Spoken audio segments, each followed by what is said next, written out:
¿Qué tal? Muy buenas noches. Abrimos un nuevo capítulo de Sin Fronteras aquí en la pantalla de TV Ciudad junto a Maite Sarasola. ¿Cómo le va? Alejandro Gabar, ¿cómo estás? Muy bien. Y hoy vamos a seguir hablando de lo que dejó esta cumbre de la CELAC y la Unión Europea, que naturalmente, puso sobre el escenario de los países bloques que se posicionaron precisamente en el tablero internacional con agendas que iban mucho más allá de los temas específicos que se iban a tratar. Y además la crisis energética, consecuencia de la guerra en Ucrania, y también la disputa por los minerales críticos que abundan en nuestra región y que son necesarios para la transición energética, ponen a América Latina en el centro de la disputa geopolítica. ¿Qué estrategias se diseñan para nuestra región, para disputar con un bloque como el europeo, precisamente con visiones contrarias al mundo y la geopolítica? ¿Cómo defender nuestros intereses para que precisamente, una vez más, América Latina no sea proveedor solamente de materias primas? ¿Y qué ha dejado, en qué posición se encuentra hoy América Latina para negociar con la Unión Europea? Sobre todo esto hablamos hoy en Sin Fronteras.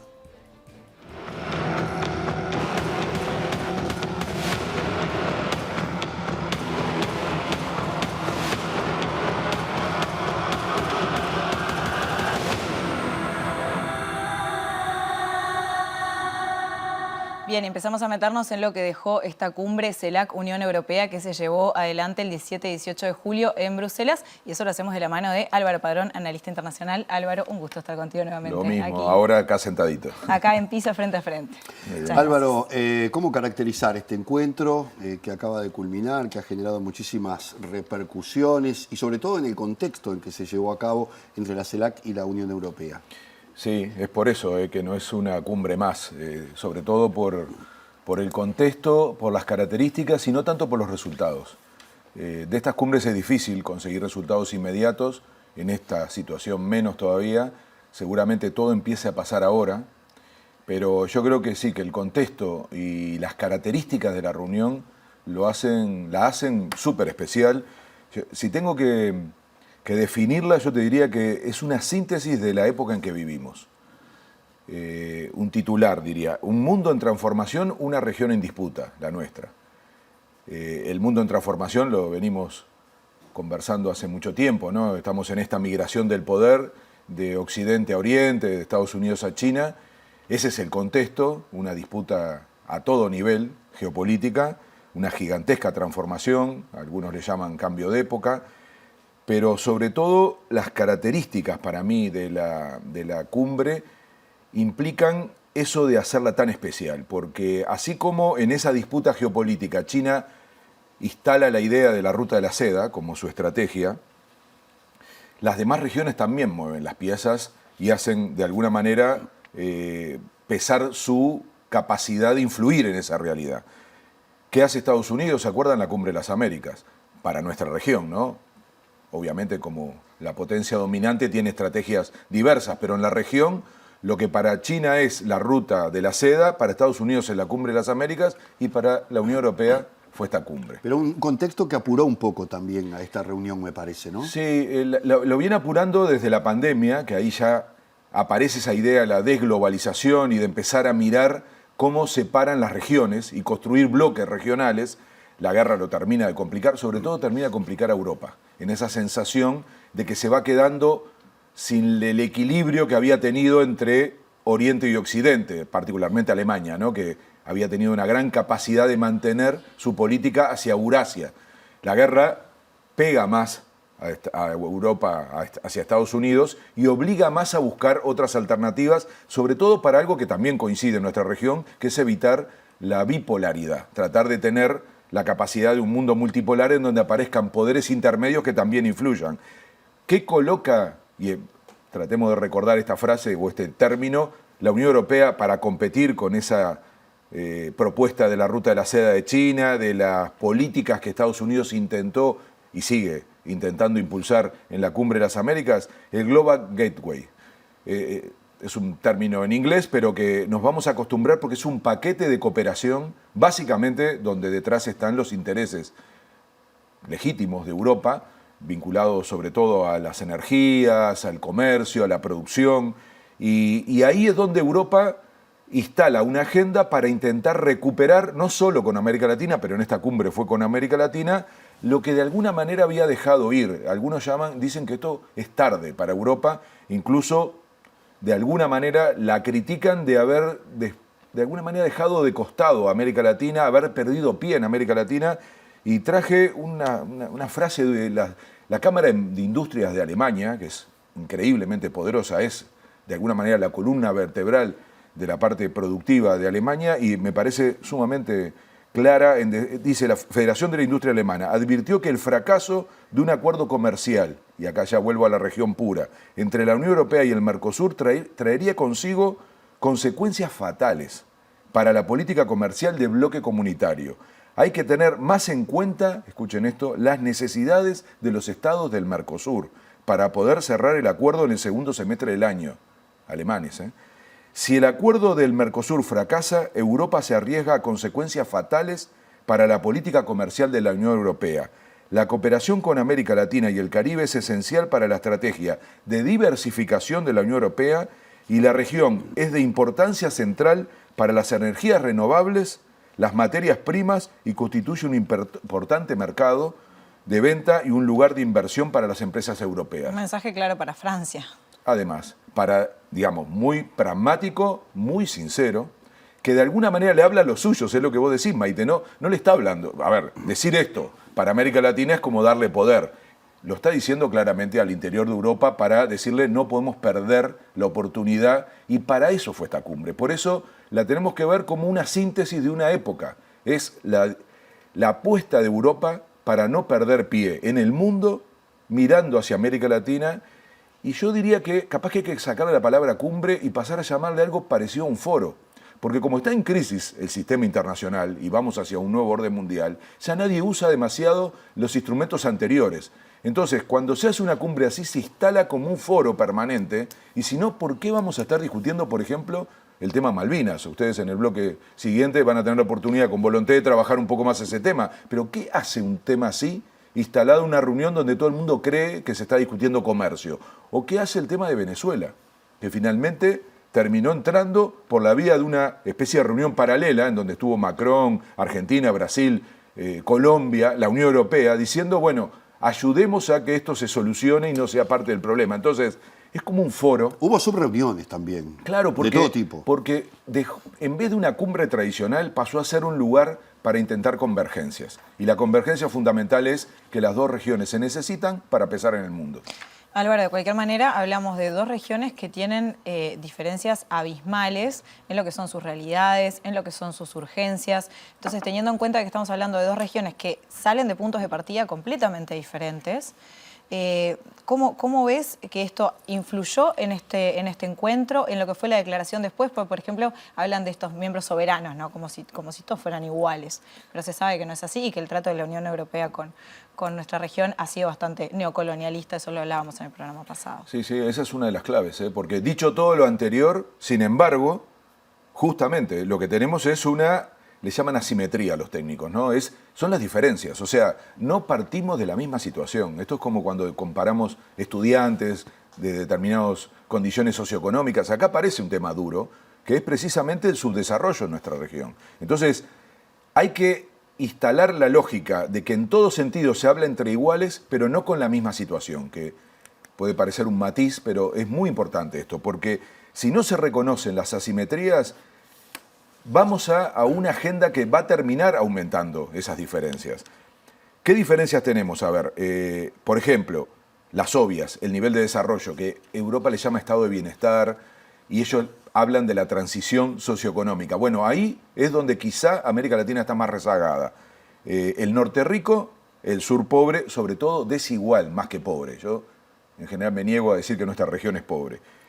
¿Qué otra cosa es muy importante de diferencia? Nosotros nos dedicamos a producción primaria, somos extractivistas de materia prima, ellos agregan valor agregado, y acá aparece otra de las grandes transiciones que ellos plantean, que es la tecnológica. O nos sumamos a esta nueva revolución tecnológica o vamos a seguir siendo productores de materia prima. Es una exigencia esa del valor agregado para la región, ¿no? Nosotros la tenemos que poner como una de las cuestiones centrales, y por eso es tan delicada la negociación, porque ahí aparecen las compras públicas, que es una de las herramientas claves para poder agregar valor y desarrollar el sector industrial. Voy a la tercera transición de los europeos, que también es una simetría, que es el tema del medio ambiente. Pero ahí empieza a haber una ventaja para nosotros, porque su preocupación sobre el medio ambiente esconde detrás la destrucción del ambiente. O sea, lo que ellos hicieron para desarrollarse. Y lo hablábamos también en el programa anterior, ¿no? Esto de una cierta hipocresía de venir a plantear, por ejemplo, un protocolo ambiental, cuando en realidad se tienen que hacer cargo de cómo llegaron a la situación que hoy tienen de bienestar. En gran medida hablan de deforestación. Bueno, ¿dónde quedan los bosques europeos? Que era un gran bosque Europa. Y para desarrollarse están donde están. Entonces, ahí empieza una ventaja, en donde nosotros podemos pararnos de una manera para decir, momento, está bien, ahora es de todos el planeta. Y la Amazonia, por ejemplo, la tenemos que cuidar todos, pero está aquí y nosotros tenemos problemas que tenemos que atender.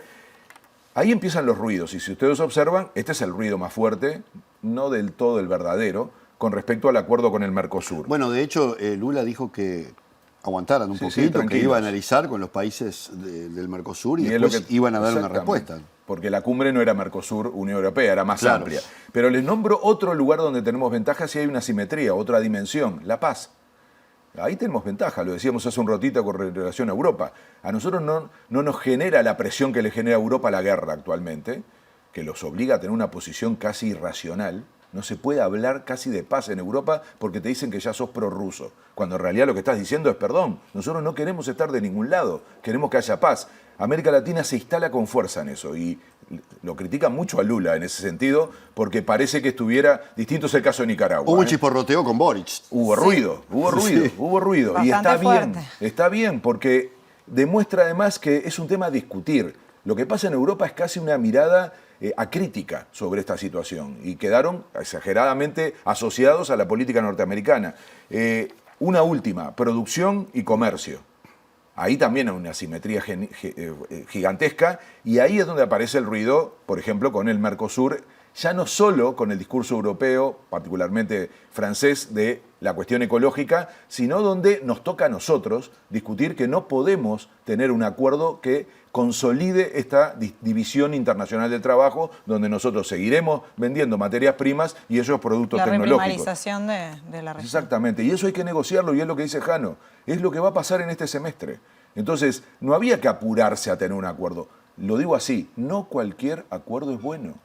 No es verdad. Esta idea de que hay que correr atrás de un acuerdo y que si no firmamos un acuerdo es un fracaso, es relativo, depende del acuerdo. Entonces, si hay condiciones de negociar, y para eso sirven este tipo de manifestación como la de la industria alemana, ¿no? Lo que tenemos que hacer es ser más duros, más claros y sobre todo tener una posición conjunta.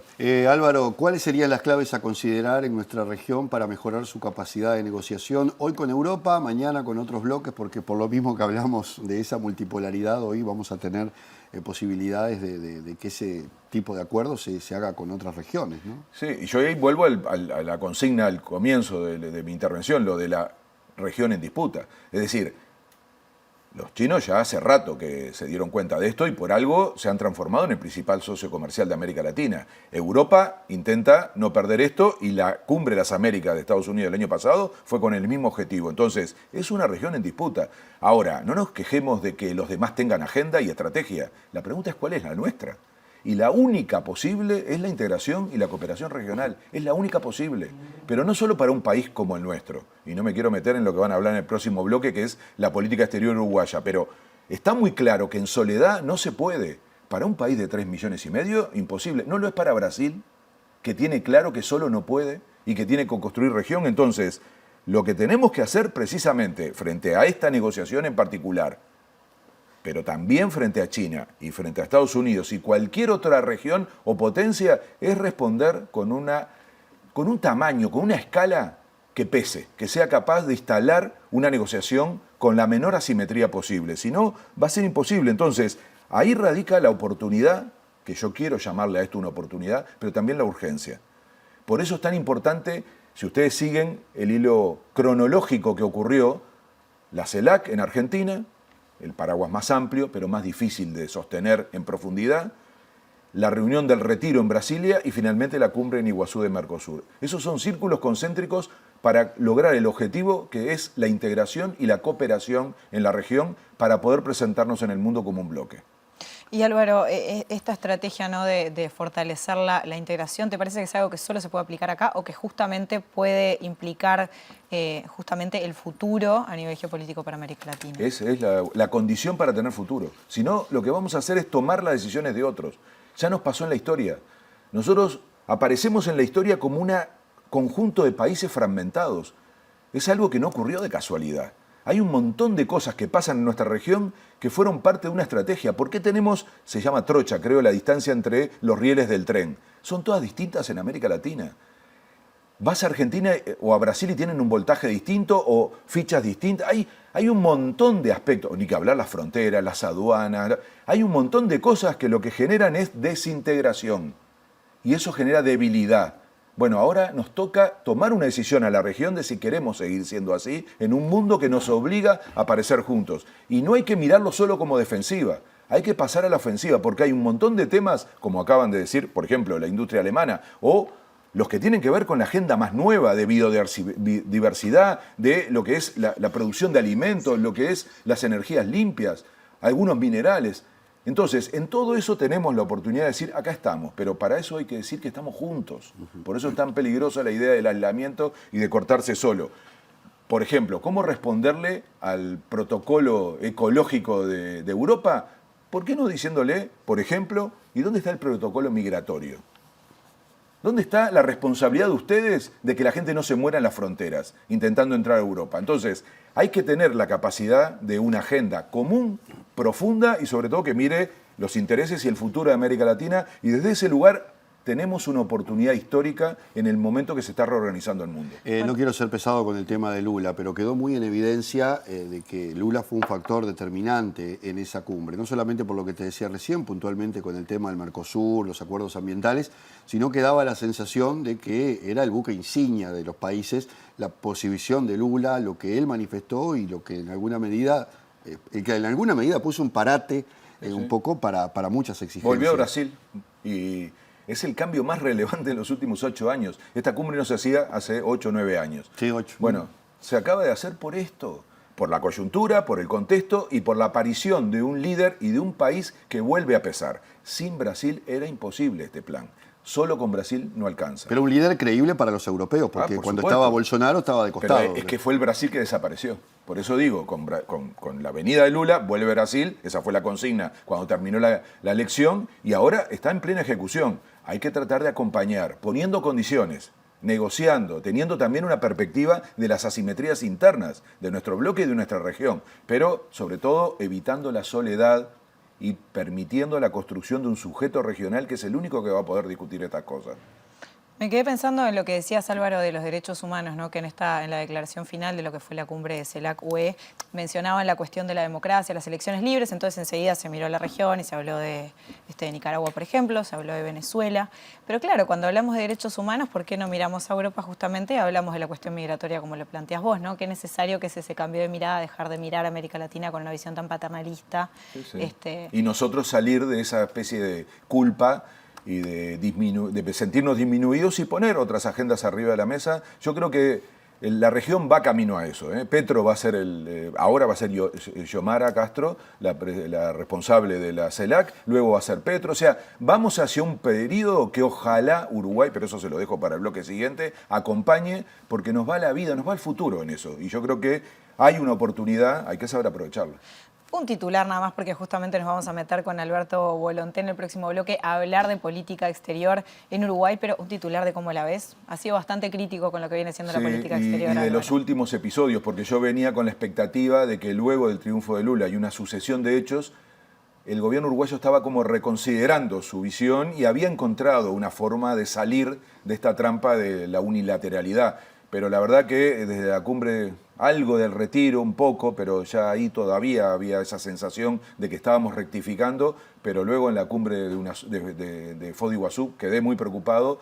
Ahora, digamos, siempre que se va al norte todo el mundo se porta mejor, ¿no? Y particularmente nuestro gobierno tiene como cuidado, pero hay que discutir más en Uruguay estos temas que estamos discutiendo aquí y volver un poco al espíritu en el que nació el Mercosur, ojalá en el bloque próximo lo puedan tratar. Se habla poco de reinserción internacional en el sistema político, ¿no? Está como devaluado el tema y sin embargo miren qué momento, ¿no? En que estamos tomando decisiones que van a marcar décadas. Entonces, ojalá se recupere esa discusión y sobre todo se eviten errores o cuestiones que luego sean muy difíciles de revertir. Álvaro Padrón, muchísimas gracias. A ustedes. Hacemos una pausa. Hacemos una pausa, quédense que ya venimos.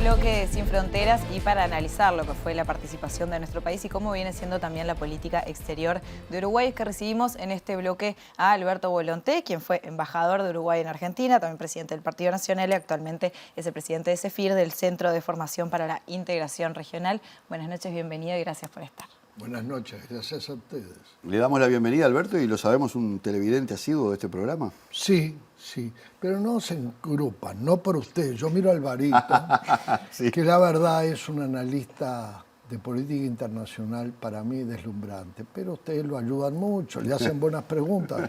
A ver si a mí me tratan igual. Así es, Alberto. Arranquemos.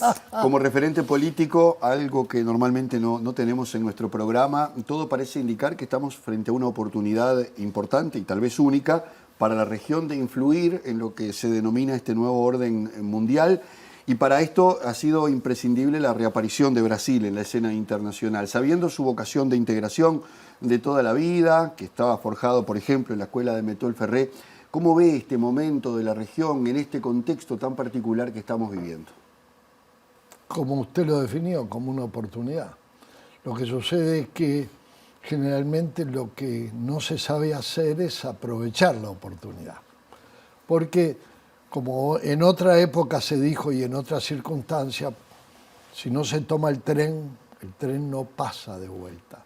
Creo que esta vez todos se van a subir al tren en un momento que un país decisivo en nuestra región como Brasil retoma una senda, yo diría más que democrática, porque no dejó de ser una democracia con el anterior presidente, pero Lula tiene una característica que no es común.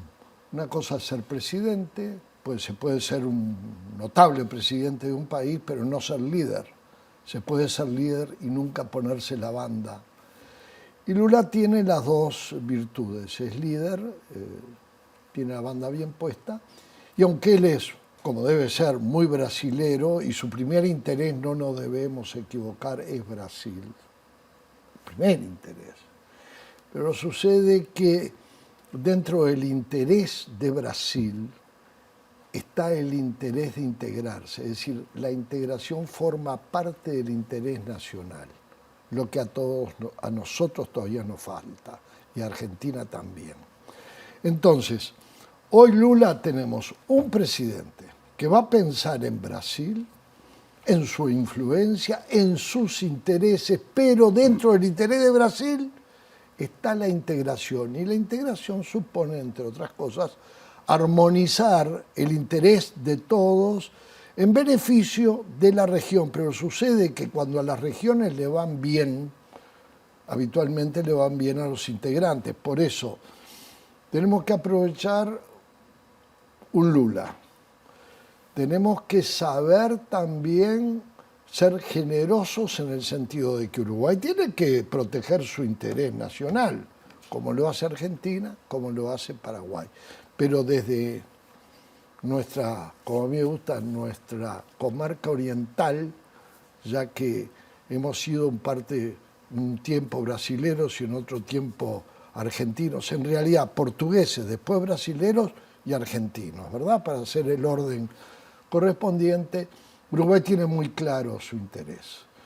Y creo que debe formar, que es mi preocupación, del interés, no quiero hacer un juego de palabras, a ver si ustedes me interpretan, dentro del interés nacional, que ustedes lo pueden decir, bueno, son los grandes objetivos del país en su inserción internacional y demás.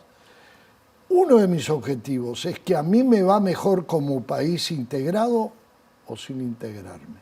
Cuando incorporo a mi interés, porque es de mi interés integrarme con ustedes dos, entonces sí. Aunque tengamos diferencias, a veces aparece que hasta nos podemos pelear, es sólida. Creo que Lula le va a dar oportunidad, le está dando oportunidad a todos los que ahora estamos en la región. Supongo que no pasará mucho tiempo, va a estar Venezuela, que está suspendida. Y eso termina siendo una primera etapa de la región, que es el Mercosur. Digo una primera etapa porque Mercosur es una integración, diría yo, local, con vistas a un sueño bolivariano para llegar a una integración sudamericana. Nos falta mucho, tal vez ahí se nos metió un poco los genes portugueses y españoles y va a ser bravo que nos integremos todos. Pero el Mercosur es una realidad. Ahora hay un dicho que es, ¿vino para no irse o vino para quedarse? Para quedarse. No, ese no vino ni se quedó, siempre estuvo el Mercosur. Lo único que se hizo, eso lo dijo mi gran maestro Tucho Metol, siempre fuimos Mercosur, no nos dábamos cuenta, un día lo formalizamos. Y Volonté, ¿le parece que lo que viene siendo una postura crítica del gobierno respecto al Mercosur, un vínculo bastante difícil entre nuestro presidente Luis Lacalle Pou y su par argentino Alberto Fernández, que eso puede articularse de mejor manera ahora con Lula en cuadro también? No, hace bien el presidente demostrar que se tiene que pelear, y pelearse a veces. ¿Pero eso fortalece al Mercosur de alguna manera? La fortalece, porque aquí hay algo que a veces los uruguayos, que somos medio de la boca afuera, decimos una cosa y después pensamos otra. Así como en la vida política, democrática, republicana, los enfrentamientos son la vida de la política y las diferencias y pensar distintos son la vida de la política democrática republicana. La vida de una región no es que pensemos ahora los 4 iguales o los 5 cuando esté Venezuela. Hace muy bien, porque en el caso, en este momento, el presidente uruguayo es el que maneja la política exterior. Es decir, digo, en los hechos, en el derecho, la política exterior está en la Cancillería. En los hechos, él es el que habla, el que dice, el que resuelve, el que enfrenta, el que se pelea. Pero si ustedes, ya yo sé que lo hacen, decodifican, la calle se cuida mucho de una cosa: fuera del Mercosur nada. Fuera del Mercosur nada. Mejor Mercosur, un Mercosur abierto, un Mercosur que todos juntos hagamos el acuerdo con China, todos juntos hagamos el acuerdo con la Unión Europea. En fin, si ellos no lo hacen, bueno, veríamos, pero, estoy tomando lo que ha dicho en los últimos días, pero lo que importa es la constante, no las variables. La constante es dentro del Mercosur todo. Por una simple razón, ya no es de interés, es de viabilidad. Hay un libro que para mí es la clave para entender al Uruguay, son, no sé, 100 páginas, El Uruguay como problema.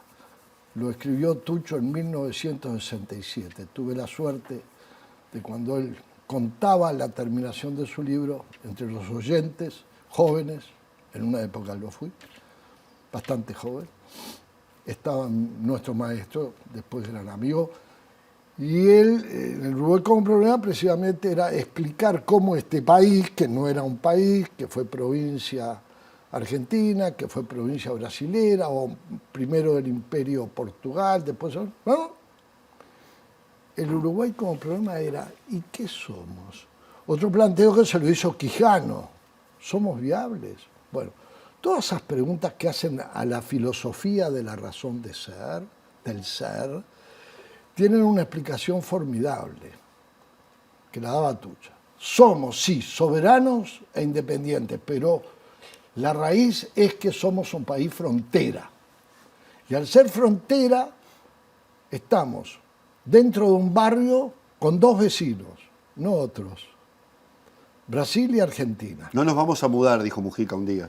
Aunque querramos. Mujica es muy pragmático. Ha hecho mucho también Mujica, me encanta reconocerlo, porque este momento y esta oportunidad y el hecho de que, bueno, desde el 1 de enero sea presidente Lula, hay un reconocimiento a Mujica que, como todo hombre que llega a una etapa de la vida y ya supera, vamos a decir, la cotidianidad de la vida interna, va al gran vuelo que es la política internacional, que hoy por hoy siempre fue, pero si ustedes miran cada vez más la política interna, la nuestra, la de la comarca, la del barrio, está condicionada a la política internacional.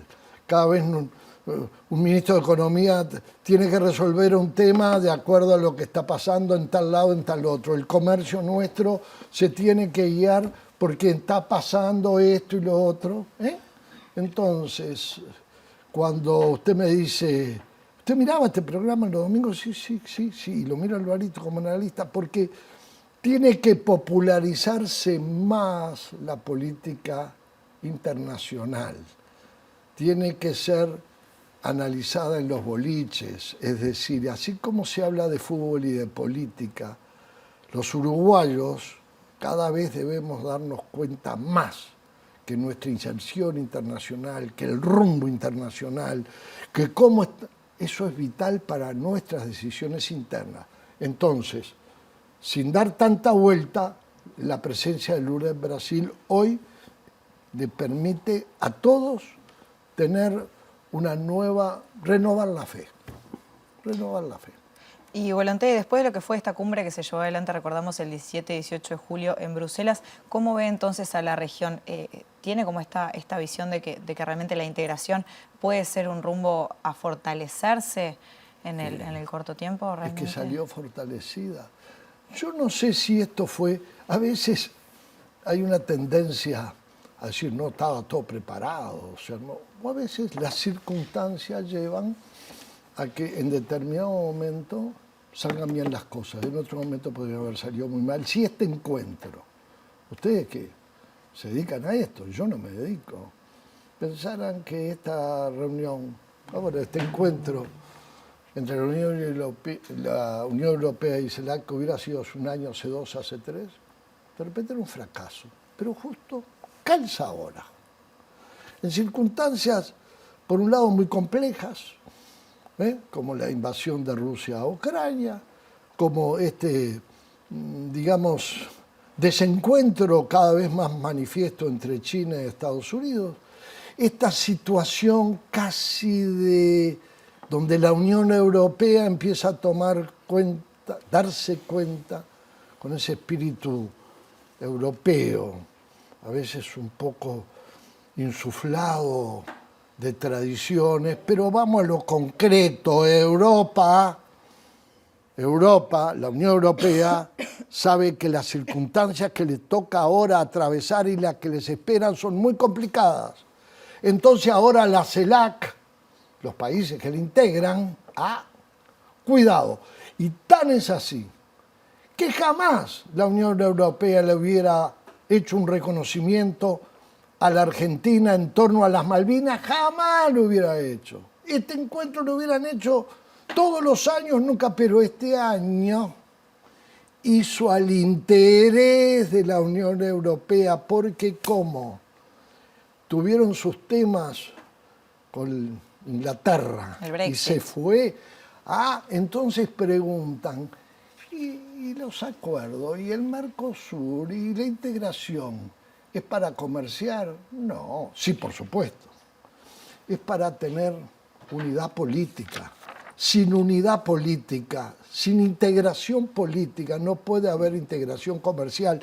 Y hoy, piensen para Europa los problemas que se le han creado, que Inglaterra se fuera, pero los problemas de Inglaterra fuera de la Unión Europea son terribles. Tremendos. Ya los han analizado, así que yo lo he escuchado acá.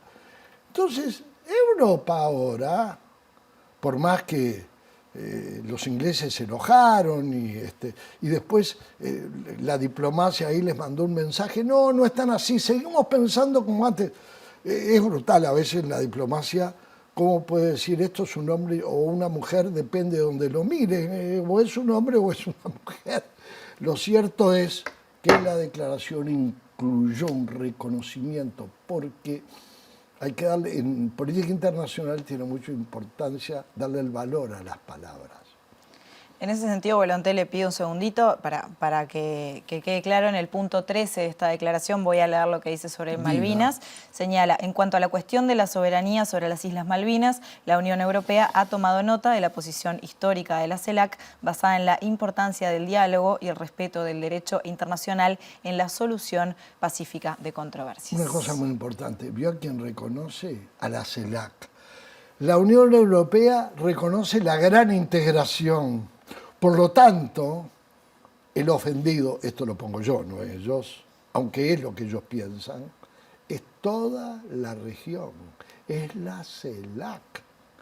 Por tanto, esto es una prueba de que sí, la CELAC, como CELAC, que hasta hace unos meses casi diría, muchos creían que era cáscara sin contenido, ahora empieza a tener un contenido. Protagonismo.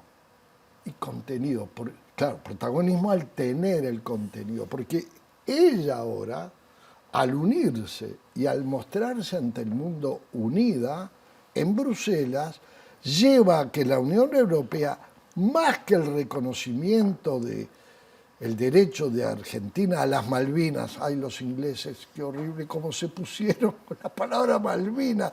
Por eso digo, cuidado, el valor de las palabras. Y no crean que eso fue un error del que redactó y puso Malvinas, guión, esa cosa en inglés. Yo Falkland Islands. Yo soy, ay, qué buena pronunciación. Muchas gracias. Yo soy, casi no entro en facultad porque perdía inglés de primer año preparatorio. Lo salvé en mayo del 58, año que había entrado en facultad, así que no tengo eso, pero que le pusieron Malvinas, guión, eso que tú Falkland. dijiste también, los volvió locos, curiosamente, porque la palabra tiene un valor.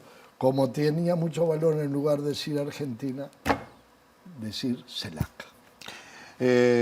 Volonté, en el retiro que convocó Lula hubo una polémica referida con Venezuela y en ese momento hicimos de este programa referencia a una interpretación suya respecto a lo que significó este episodio. ¿Pasado el tiempo confirma esa visión? Sí, la confirmo. Lo que pasa es que, sinceramente, yo no interpreté. Uno interpreta cuando yo los escucho, ustedes dicen algo, bueno, yo me parece que habiéndolos escuchados a los dos, yo entiendo que ustedes quisieron decir. Ahí es una interpretación. La verdad que todos a veces nos pasa. Vemos, leemos, yo soy de leer un libro y lo dejo, agarro otro, soy desordenado para leer, soy desordenado para mirar, para escuchar, en fin. Será un poco inquietud.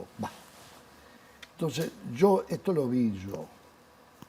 Termina el reportaje, la nota, mejor dicho, la nota televisiva, donde aparecen dialogando Lula, ya con Maduro el día antes de comenzar el coloquio, que después medio se dibujó, no fue como dijo usted que el día del retiro. El día del retiro. No terminó siendo tan retiro, en fin. Pero por lo menos se logró el objetivo, se juntó a todos. Entonces, el día antes llega Maduro, tienen esa bilateral, y bueno, y ahí Lula dijo, pero yo no puedo decir, sí, lo conozco a Lula, sí, la verdad, sí. Me honré cerrando un seminario en el año 2015 en la Argentina con él, pero por el CEFIR. Pero dejemos eso de lado. Yo dije, Lula termina, ¿no? Y él le hace una nota. Y Lula dice, palabras más, palabras menos. Ya va a demostrar Maduro que las cosas cambiaron y nosotros vamos a estar, esta sin libre interpretación mía, pero es más o menos lo que dijo, que él tenía razón. Porque se estaba diciendo, porque en un momento dice Lula, no, lo que pasa es que hay países que no entienden que, poco menos, que Venezuela es un ejemplo de democracia. Me parecía a mí un poco un escenario donde él quería, al final es muy portugués, no brasilero esto. Fueron los maestros de la política internacional, los portugueses. Pero al final, ¿qué termina diciendo? Y ahí sí le sale el imperio brasilero. Dice, después va a ser democracia, tan. Entonces, dije, este hombre magistralmente, a riesgo de que no le interpreten eso, pasa mucho en la política internacional. La política internacional hay que tener mucho cuidado con las palabras, con lo que se dicen, pero el tema es el objetivo final. En el objetivo final es, para integrar al Mercosur, tengo que retornar a un miembro del Mercosur que se fue. Porque, entre otras cosas, tiene la reserva de petróleo más grande del mundo. Porque son Así que me interesa, punto uno, no creer que no. Segundo, para tener la fortaleza que queremos, no alcanza con Argentina y Brasil, tengo que estar con Chile, etcétera, etcétera. Rápidamente, un baquiano, diría yo, como Lula. Por un lado, él no quería dejar mal a Maduro, pero por otro lado, y estoy seguro, y los hechos lo empiezan a demostrar, que va a tener que hacer buena letra Maduro y va a tener que la república y la democracia, porque a veces uno cree que, ojo, que puedan haber repúblicas terribles y democracias excesivamente libres. Entonces, una república democrática va a adquirir el funcionamiento que debe tener, nada de niños ejemplares, que no hay ninguno en esta comarca, pero sí las correctas para seguir viviendo en el mundo actual. Y por otro lado, una de las cartas complementarias del Acuerdo de Asunción es la regla de la democracia. Así que yo creo que Lula, en su estrategia, y no se equivocó, de la misma manera que hará un mes les pasó un reto, y sobre todo el presidente francés, donde dijo, poco menos, nos están extorsionando con el tema del medio ambiente, que es verdad. Y acá no me extorsiona más nadie. Ahora, hace 5 años, nadie se atrevía, ni Lula, a decirle eso a la Unión Europea. Ahora sí, porque la Unión Europea está con muchos problemas. Eso es arte. Alberto Volante, un gusto enorme escucharlo. Muchísimas gracias y ojalá lo podamos tener nuevamente en el programa. Muchas gracias a ustedes. Hacemos una nueva pausa y luego nos vamos al último bloque aquí en Sin Fronteras. Metemos con minerales críticos que son y por qué juegan un rol sumamente importante hoy en día.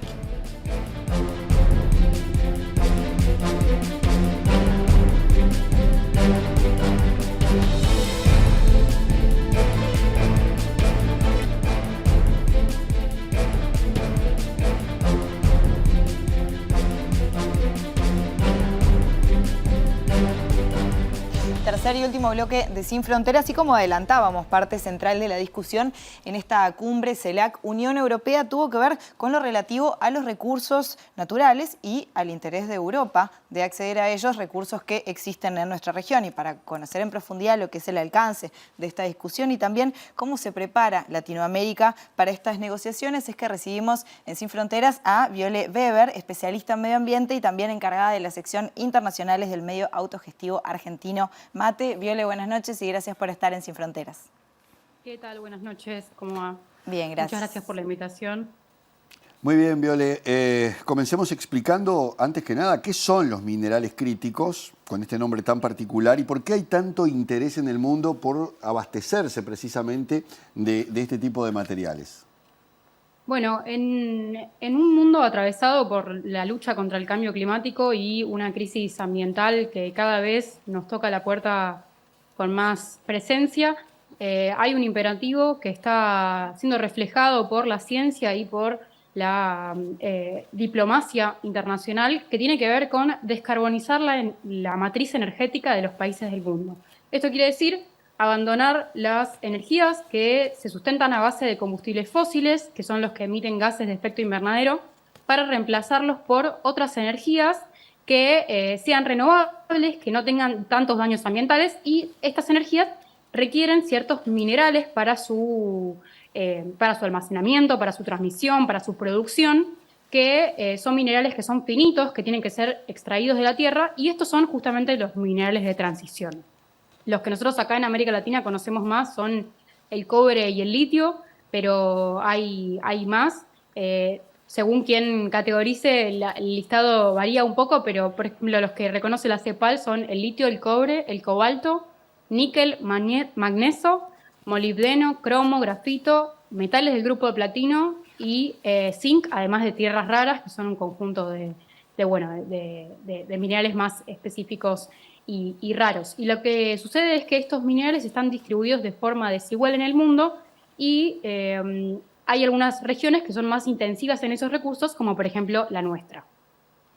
Viole, pensando en que Europa necesita algo que nosotros tenemos, ¿no? Que son estos recursos que tú estabas hablando, ¿te parece que de alguna manera eso pone a nuestra región en una mejor posición a la hora de negociar? ¿O en realidad que quizás se va a seguir repitiendo una estrategia de explotación que se viene llevando adelante desde hace muchos años y que América Latina no va a lograr posicionarse como debe? ¿Cómo lo ves vos que estás en estos temas? Y para mí un poco depende de nuestros gobiernos, depende de cuánta valoración haya de esos recursos, pero sí creo que hay una valoración cada vez mayor, una conciencia cada vez mayor de las implicancias y la necesidad de estos recursos para los países del norte global, de lo que llamamos el norte global, y especialmente para los países europeos porque la Unión Europea es una zona que está particularmente expuesta a la dependencia de minerales críticos que importa de otros lugares y en este sentido hay muchas potencias, muchos países que ya están intentando comprar nuestros recursos naturales y creo que un poco lo que termina sucediendo es que Europa ve con cierta preocupación el avance de China en nuestra región que intenta avanzar en acuerdos y en, intercambios que colaboren a su provisión de estos materiales, aun cuando en China incluso hay muchos minerales de transición y en Europa ni siquiera eso. Entonces, en mi opinión, sí, de hecho cambia mucho las reglas del juego porque de cara a este momento histórico de la geopolítica en el cual se empieza a tejer una economía política de los minerales de transición que son necesarios, como decimos, de manera cada vez mayor para cumplir los imperativos de la ciencia, para avanzar en los objetivos de la diplomacia climática, objetivos que fueron pactados sobre todo en el Acuerdo de París en 2015, pero en la mayoría de los acuerdos diplomáticos en cuestiones de ambiente. Europa sabe que nosotros tenemos lo que ellos necesitan y parece que algunos líderes latinoamericanos cada vez son más conscientes de eso también, como por ejemplo Lula, que avanza en planes de industrialización de estos minerales, que busca usar las ventajas de estos materiales que están presentes en abundancia en nuestros territorios para también negociar con un poco más de capacidad para marcar los términos de intercambio, que es lo que históricamente siempre nos costó en relación a Europa y a las negociaciones del tipo norte-sur, digamos, de las potencias industrializadas versus nosotros como países exportadores de materias primas crudas. Bueno, resulta que ahora las materias primas crudas son no solo fundamentales como siempre lo han sido, sino que son escasas las grandes potencias del mundo se pelean por obtenerlas de nuestras tierras. Y pensando en esa capacidad de negociación que tú estabas mencionando ahora, ¿no? Hablamos mucho en este programa sobre la importancia de la integración. ¿Te parece también que una fortaleza sería quizás pensar como en una normativa supranacional, o sea, regional, y no tanto que los países vayan por la suya a negociar lo que es la explotación de sus recursos internos? ¿Cómo lo ves? Totalmente. Para mí eso es fundamental en el sentido de que naturalmente un conjunto de países va a tener más peso que un país suelto, más porque tenemos países con PBIs relativamente bajos en relación a los de los países de Europa, por ejemplo, pero siempre me parece igual que la cooperación regional siempre hace que la región como conjunto pese más, y me parece que siempre es un lindo ejemplo para usar la Unión Africana. África también es muy densa en algunos minerales de transición como el cobalto, y cada vez trabajan más de manera regional como bloque, y esto les ha ayudado a marcar agenda y a tener posiciones cada vez más fuertes en organismos multilaterales, que es lo que termina muchas veces, como en el caso de la cumbre esta de CEPAL Unión Europea, traduciéndose en acuerdos comerciales y en intercambios, en inversiones que tienen que ver con avanzar en acuerdos comerciales entre ambos grupos de países, ambos bloques regionales. Viole, ¿y en qué aspectos esa mejor posición que hoy tiene la región para negociar podría beneficiarnos? Bueno, concretamente creo que aprovechar que tenemos lo que necesitan para capaz sacar más ventajas puede ser concretamente pedir inversiones en profundizar las cadenas de valor agregado, es decir, que podamos producir bienes con mayor, justamente lo mismo, con mayor valor agregado para que no exportemos materias primas crudas, sino ya podamos pasar a exportar baterías, por ejemplo, o hasta en un futuro que igual en vistas de un avance que se está haciendo en este sentido, quizás, por ejemplo, autos eléctricos o otros o celulares o baterías aplicadas a productos que son los que quiere producir, los que busca producir la Unión Europea, como casi todos los países del mundo en este contexto geopolítico, y eso, bueno, nos daría un poco más de entrada de divisas. Y también creo que sacar mejor ventaja en términos de pactar acuerdos que no denoten una simetría tan característica del comercio entre Europa y América Latina, como siempre ha sido en relación a grandes empresas transnacionales que avanzan sobre nuestros recursos naturales, sobre nuestras poblaciones locales que habitan en territorios que han sido, bueno, históricamente explotados para la exportación de recursos naturales. Y pensar en cómo ofrecer mejor calidad de vida a estas personas, en cómo cuidar más nuestro medio ambiente, incluso en el marco de la explotación de los recursos y proteger lo que tenemos para poder seguir creciendo como región, digamos, en nuestro desarrollo, en nuestro PBI, en nuestra consolidación como actor del sistema internacional. Viole, ¿y la región ya está haciendo valer ese mejor posicionamiento a la hora de acordar con otras regiones o es ahora que hay una coyuntura muy especial o un contexto que le habilita esa negociación? Y yo creo que un poco estamos en un momento de cambio de paradigma. Creo que quizás en unos años sea quizás más fácil ver caracterizar capaz lo que estamos viendo ahora, pero yo sí creo que hubo un cambio de los últimos 5 o 10 años en relación a posicionarnos en negociaciones con la Unión, incluso con la Unión Europea puntualmente. La última cumbre CELAC-Unión Europea fue en 2015 y se nota un cambio, en mi opinión, de posicionamiento de la CELAC en relación a decir, yo voy a necesitar que se den ciertas cosas de cierta manera y que se avance en ese sentido. Y bueno, escuchaba recién la entrevista anterior, incluso creo que un resultado de eso es los 2 artículos que se incluyeron en la declaración final sobre la causa por la soberanía de Malvinas. Viole, pensando un poco lo que decías de los territorios, ¿no? De proteger los territorios, el medio ambiente, ¿qué medidas, por ejemplo, se pueden tomar en este sentido que permita a los países, sí, la explotación de recursos, pero a la vez el cuidado necesario del medio ambiente y estos recursos que, como vos decías, son finitos, o sea, tienen un fin? Totalmente. Bueno, que seguramente ya lo sepan, hay un acuerdo pionero en ambiente en nuestra región, que es el Acuerdo de Escazú. El Acuerdo de Escazú se basa en la idea de la democracia ambiental, un concepto que tiene tres grandes aristas. Por un lado, el acceso de la población, de la sociedad civil a la información, el acceso a la toma de decisión por parte de la población local y el respeto a los derechos humanos de la población.